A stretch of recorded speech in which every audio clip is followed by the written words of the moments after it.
माजलगाव मतदारसंघाचे माजी आमदार आर.टी. देशमुख यांच्या पार्थिवावर आज परळी येथे शासकीय शिष्टाचारात अंतिम संस्कार. तहसीलच्या पाठीमागील आर.टी. देशमुखांच्या निवासस्थानाजवळ होणार अंतिम संस्कार. माजलगाव मतदारसंघाचे माजी आमदार आर.टी. देशमुख यांचे अपघाती निधन झाले.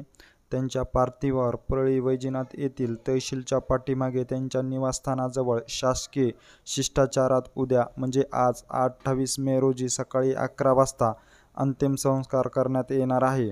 दिवंगत नेते गोपीनाथराव मुंडे यांचे कट्टर समर्थक आणि भाजपचे माजी आमदार आर.टी. देशमुख यांचा काल अपघाती निधन झाले. लातूर-सोलापूर महामार्गावर पाणी साचले आणि पाणी उडून काचेवर आले.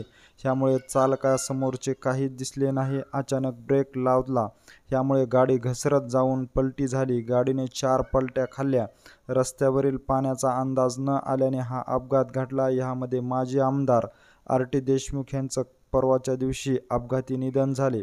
परळीमध्ये आज शासकीय शिष्टाचारात अंतिम संस्कार करण्यात येणार आहे. दरम्यान दिवंगत आर.टी. देशमुखांच्या पार्थिवावर परळीत आज बुधवारी दिनांक 28 मे रोजी सकाळी 11 वाजता तहसीलच्या पाठीमागील आर.टी. देशमुखांच्या निवासस्थानाजवळ शासकीय शिष्टाचारात अंतिम संस्कार करण्यात येणार आहे.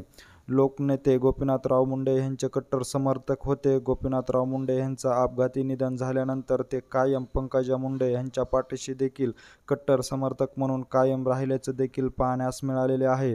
त्यांचा अपघाती दुर्दैवी मृत्यू झाल्यामुळे माजलगाव व परळीमधील राजकीय क्षेत्रामध्ये पोरखा झाल्याचं देखील पाहण्यास मिळत आहे. जिजांची ही पोकळी भरून न निघणारी असल्याचं देखील सांगण्यात येत आहे.